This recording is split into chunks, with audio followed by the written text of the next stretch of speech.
And I want to open the book of Malachi, chapter 3, verse 6, a New Living Translation. Okay, Malachi, chapter 3, verse 6 said, For I am the Lord, I do not change. Therefore, you are not consumed, O son of Jacob. In Hebrews chapter 10, verse 8, Jesus Christ is the same yesterday, today, and forever. And this morning, our theme is about the God attribute. And we believe, when we speak about God's attribute, so many things na pwede nating i-share about the God's attribute. We can say, it's an all-loving God, it's all-powerful God, it's all-knowing God, all-forgiving God. The attribute of God is a merciful God, is a compassionate God, and a faithful and perfect God. There's a lot of God's attribute to share and ito ay magkaroon ng impact sa ating mga buhay. But this morning, I want to share the one God's attribute to speak in my heart, and I want to share this morning. And I give a title this morning about the unchangeable God. The unchangeable God. And I want to give you the background about the book of Malachi. And I believe from chapter 1 until to chapter 4, we can see how Prophet Malachi, the prophecy of Prophet Malachi, the word of the Lord to give to Prophet Malachi. And of course, why the Lord said na sabi niya, I am the Lord that never changes. I am the Lord that do not change. Because in the background of this message from chapter 1 to chapter 4 is Israel's doubt about God's love and breaking the covenant through the blameless sacrifice, breaking covenants through the divorce, and breaking covenants in justice, and Israel breaking covenant with holding the tithes, and Israel is speak arrogantly against God. But the Lord said, ako yung Diyos na hindi nagbabago. I am the Lord, I do not change. Even there's Israel about God's love, doubt of God's love, of breaking covenant, but still, the Lord said, I am the Lord, do not change. Maring that everyone here na tayo nagbabago, that everyone we can change because there is no permanent in this world. When everything is changed, no permanent in this world. Everything is changed. The government changed, the building changed, people changed. You and I changed. Price of the shopping mall changed. The groceries changed. The music, even the mountains changed. Everything's changed, but the Lord still never changed. You and I may make a change. God's never changed today and tomorrow. In the beginning of the time, God is the same. And this morning, I want to share the 5 points or the 5 important points about God's attribute. And we don't need to worry because sometimes isipin natin baka ang Diyos ay nagalit ngayon, bukas ay hindi. Ngayon ay mabait ang Diyos at bukas ay hindi. We don't need to worry that please God or God yesterday we end with tomorrow. Yes, maybe tomorrow or after tomorrow is no. But this morning I want to share the very important, the 5 points important of God's never change. Number 1,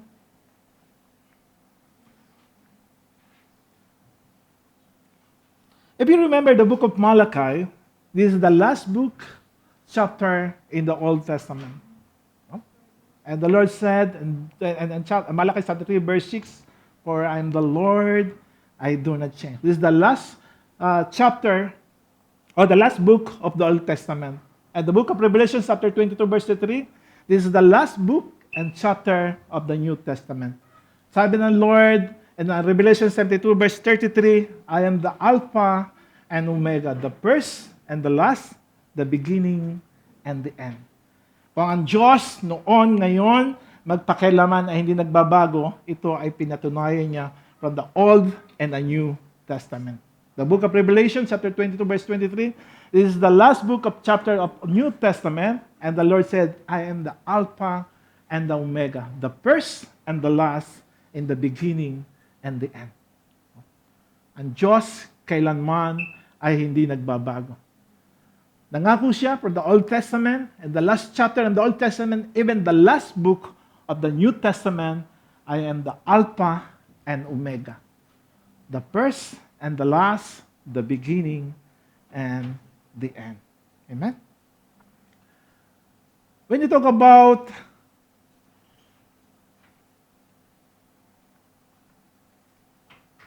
Malachi, chapter 3, verse 6, when the word I am means the name of the Lord, to identify the name of the Lord, and to identify His name, and we call Yahweh, this is the name of the Lord, and we call Jacob, and the last chapter, the book of Malachi, chapter 3, verse 6, for I am the Lord, I do not change, therefore you are are not consumed as son of Jacob. Jacob, ang tinutukoy dito is the nation, or the Israel, or the children of Jacob.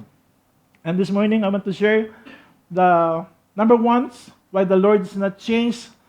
Number one, His word will never change. In Malachi chapter 3, verse 6, for I am the Lord, I do not change. In Hebrews chapter 4, verse 12, for the word of God is alive and active. Bakit di nagbabago ang Diyos? Dahil ang kanyang salita ay buhay. Amen? For the word of God is alive and active. His word will never change. No? Sharper than any double-edged sword, it penetrates even to dividing soul and spirit, joint and marrows. It judges the thought and attitude of the heart. Why the Lord's never changed? Because number one, His word will never change.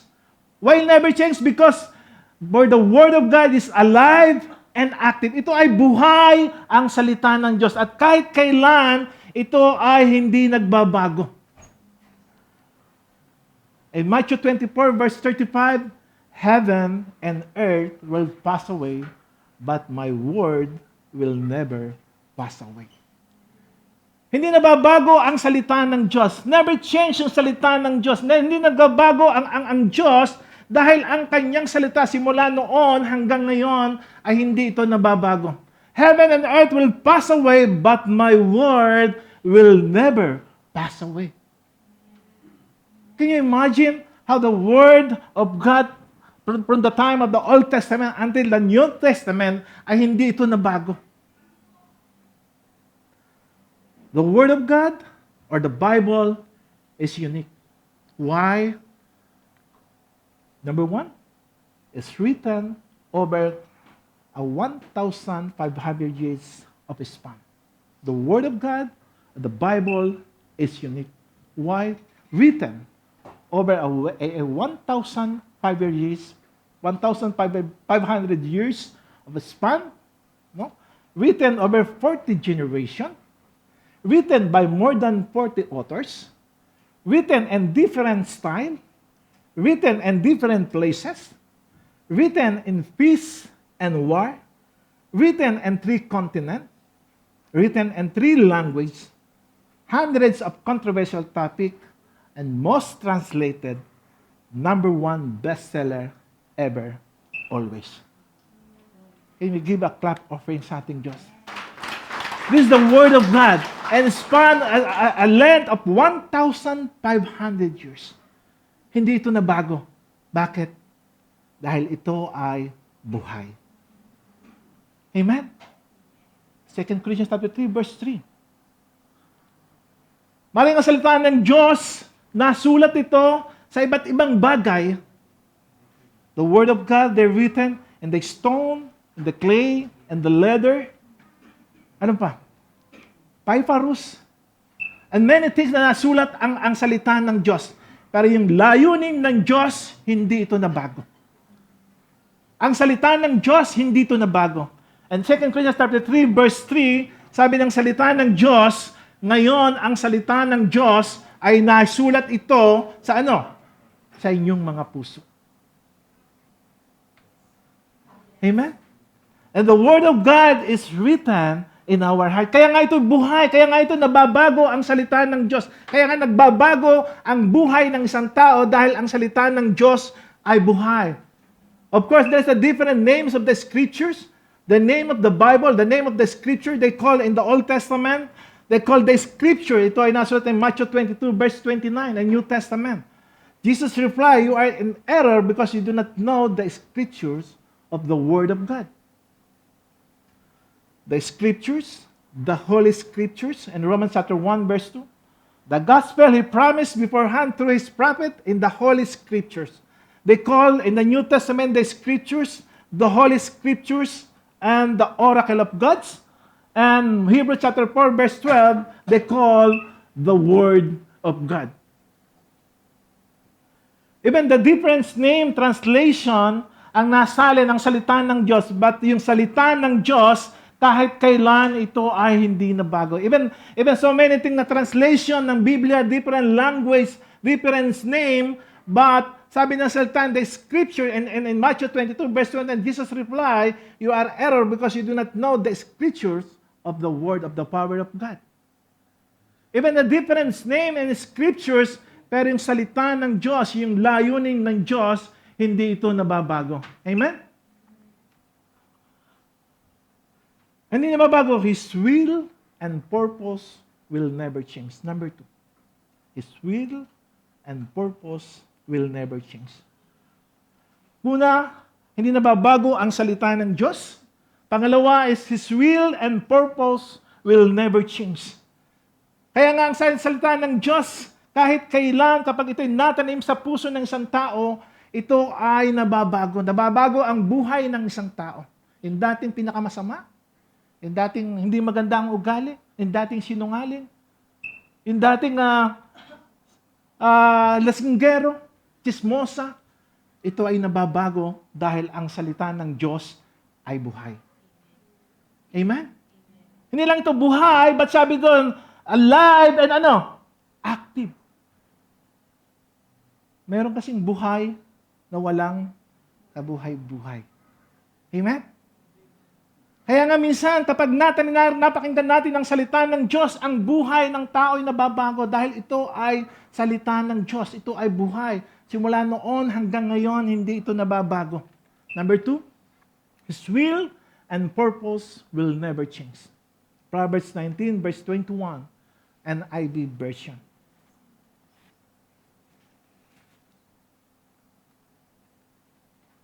His will and purpose will never change. Proverbs 19, verse 21.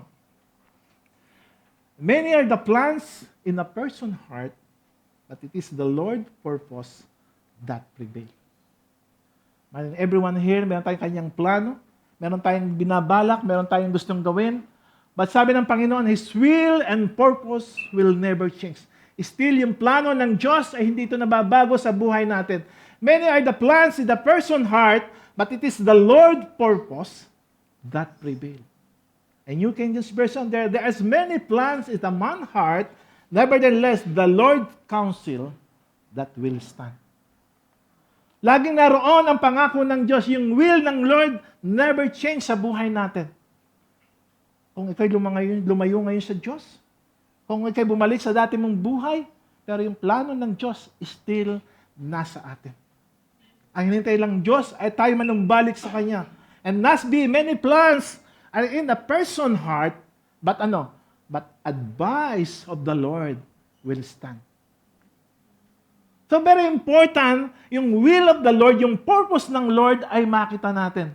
Kaya nga napaka-importante, kapag tayo may plano ngayon, kung may tayo gagawin ngayon, ang tanong natin, Lord, ito ba yung will mo? This is your will, God? This is your will, Lord? Na ako ay magtayo ng negosyo o lumipat ng ibang trabaho. This is your will. His will and purpose will never change. One of the major decisions sa buhay ng isang tao ay yung pag-aasawa.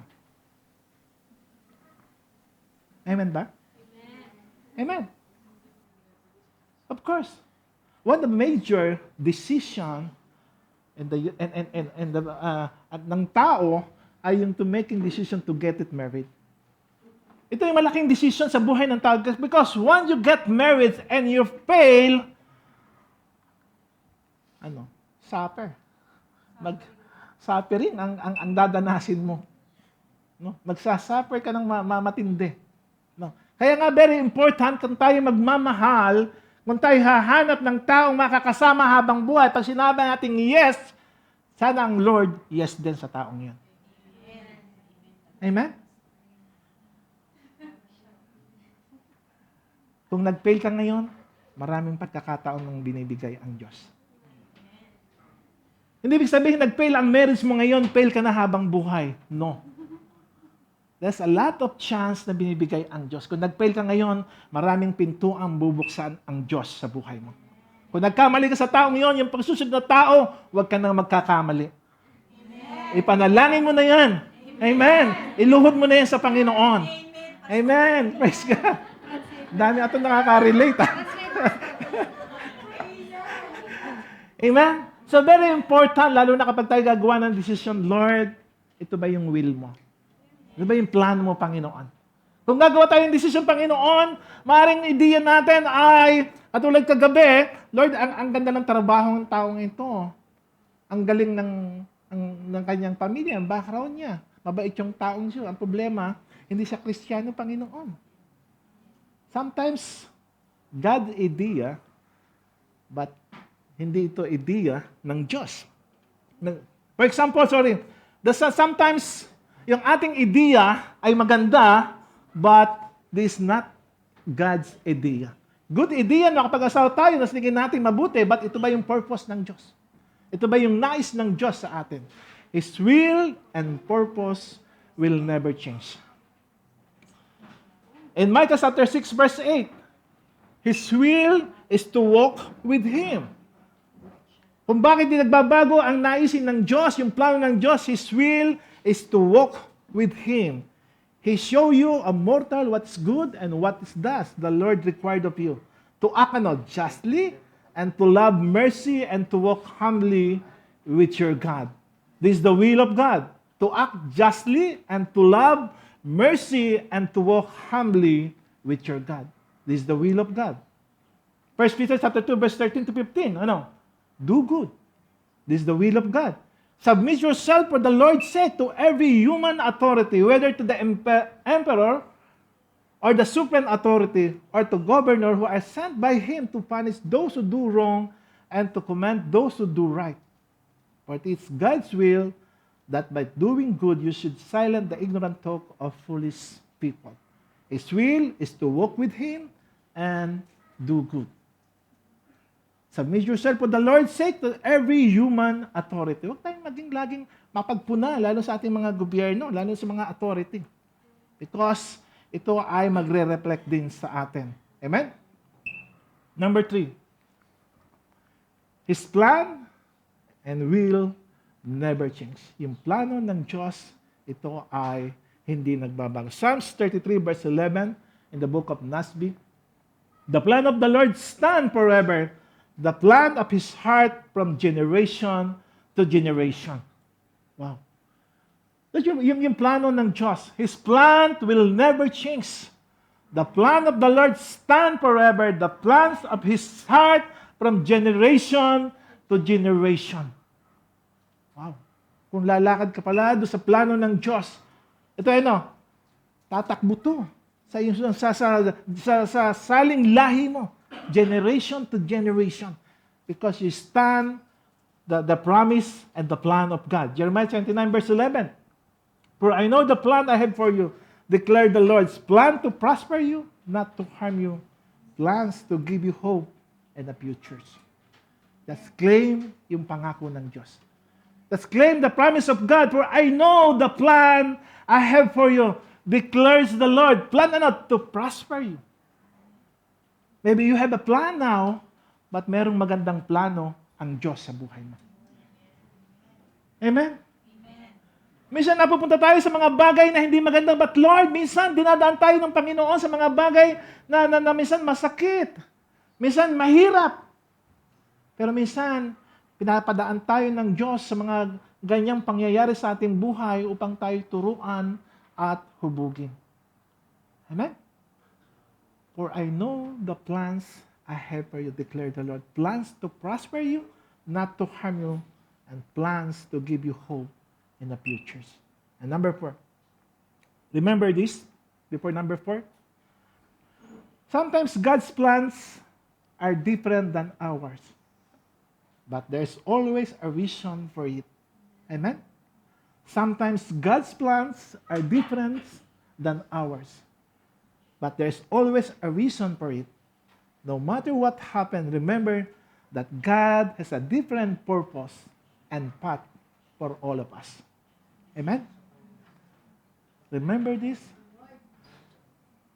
God has a different purpose and path for all of us. Maraming siya sabi natin, bakit siya ganito, pinagpala ng Panginoon, bakit ako ay hindi? Bakit siya nakakita ng magandang trabaho, bakit ako ay hindi? There is a different purpose ang Diyos sa buhay natin. Hindi pwedeng gawin ng lahat ng Diyos ng baso. Hindi pwedeng gawin ng lahat ng Diyos ng pitsel.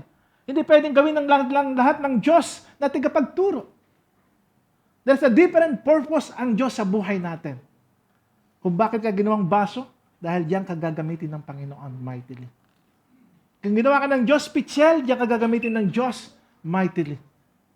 There's different path na nihanda ang Diyos sa atin. There always good plan ang Diyos sa atin. Isaiah 55 verse 8-9, for my thoughts are not your thoughts, nor are your ways my ways, says the Lord. For as the heaven are higher than earth, so are my ways is higher than your ways, and my thought than your thought.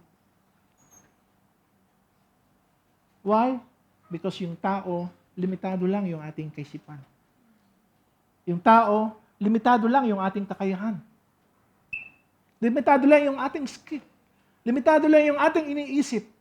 Pero iba ang kaisipan ng Diyos. Iba yung plano ng Diyos. Iba yung naisin ng Diyos. For my thoughts are not your thoughts, nor are your ways my ways, says the Lord. Iba ang kaparaanan ng Diyos at iba yung kaparaanan mo. Kung dumadaan ka ngayon sa ibang daan, tanungin mo ang Diyos, ito ba yung plano mo? Ito ba yung nais mo sa akin? You always remember, ang pangako ng Diyos, ang Diyos ay hindi nagbabago noon, ngayon, at magpakailanman. Number 4, His covenants will remain forever. His covenants will remain forever. Psalms 105, verse 8-10. He remembers His covenant forever. The promise He made for 1,000 generations. His covenant will remain forever. And Psalms 105, verse 8-10. He remembers His covenant forever. The promise He made for 1,000 generations. The covenant He made with Abraham, the oath He swore to Isaac, He confirmed it to Jacob as a decree to Israel as everlasting covenant. Ang sarap makapagtipan sa Diyos. Ang sarap gumawa ng kontrata sa Diyos. Ang sarap makipag-ugnayan sa Diyos. Because lagi niyang naaalala, ang taong ito ay may pakipagtipan sa akin. Amen?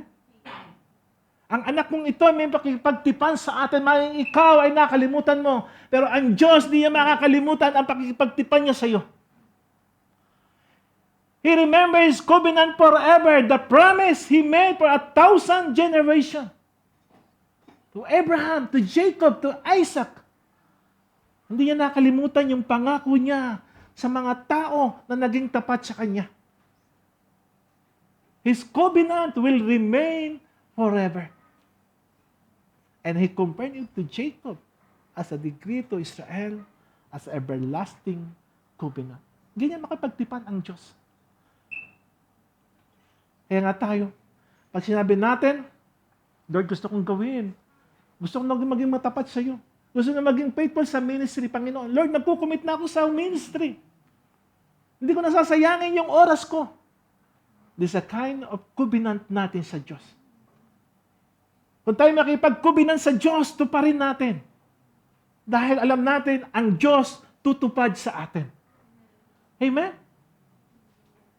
Like now, we have a covenant for 3 years. Amen? We have to covenant. Hindi tayo nakipag-covenant kay pastor. Gumawa tayo ng covenant sa Diyos. The 3 years, we give a love gift for the ICAC building. Tandaan natin.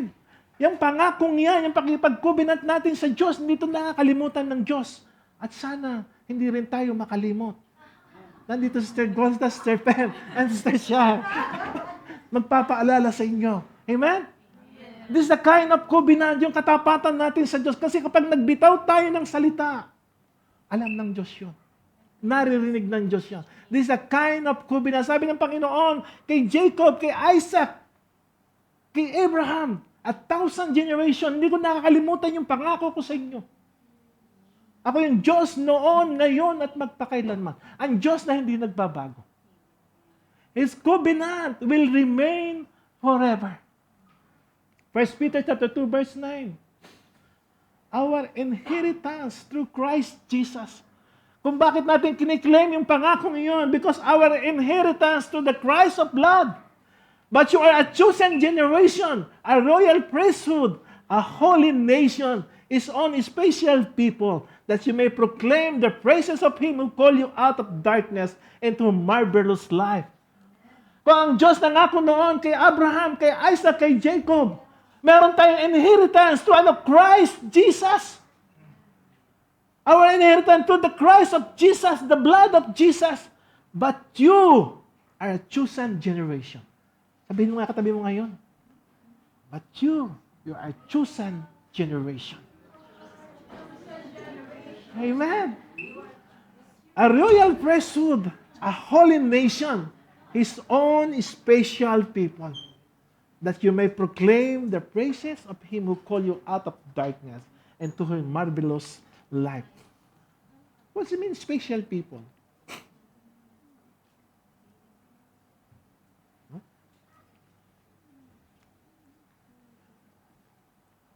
Sa Bulacan, pag sinabing special food, meron something na nilalagay sa bawat pagkain ng kakaibang lasa.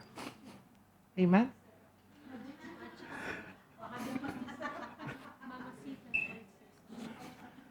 When you call special people, the eyes of the Lord ay lagi itong nakapokus sa kanyang mga anak. And number 5, and the last, His love will never change. Amen? His love will never change. Hebrews chapter 13, verse 8. Jesus Christ is the same yesterday, today, and forever. Romans chapter 5, verse 8. But God demonstrates His own love for us in this: while we are still sinners, Christ died for us. Amen? Yung pagmamahal ng Diyos, hindi ito nagbabago. Alam mo, nung minahal ka ng Diyos, tayo yung tao na hindi ka mahal-mahal. Amen? Nung minahal tayo ng Diyos, tayo yung mga tao na hindi ka mahal-mahal, pero tayo minahal ng Diyos. But God demonstrates His own love for us in this: while we are still sinners, Christ died for us. Hindi sinabi ron, well, still holy, minahal tayo ng Diyos. Pero na tayo na natiling makasalanan, ay namatay si Jesus para sa atin. Kaya nga sabi ng salita ng Diyos, love love your neighbors. Love your enemies. Ha? Mahirap bang gawin yun? Ha? Of course. Alam mo, hindi ito magagawa ng simpleng human lang. Kung wala si Jesus sa buhay mo, hindi mo magagawang magpatawad doon sa mga taong nanloko sa iyo.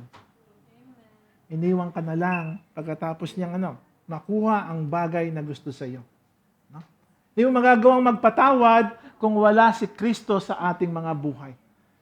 Kaya pinapaalala ni Jesus, minahal tayo ni Jesus during the time na tayo makasalanan pa. Ito'y pinapaalala ng Diyos sa atin. Pinakita ng Diyos ang kanyang pagmamahal nang si Jesus ay mamatay para sa ating mga kasalanan. His love will never change. In conclusion, the unchangeable God, number one, His word will never change. His will and purpose will never change. His plan will never change. His covenant will never remain forever. His love and will never change. Amen? Tayong lahat ay tumayo.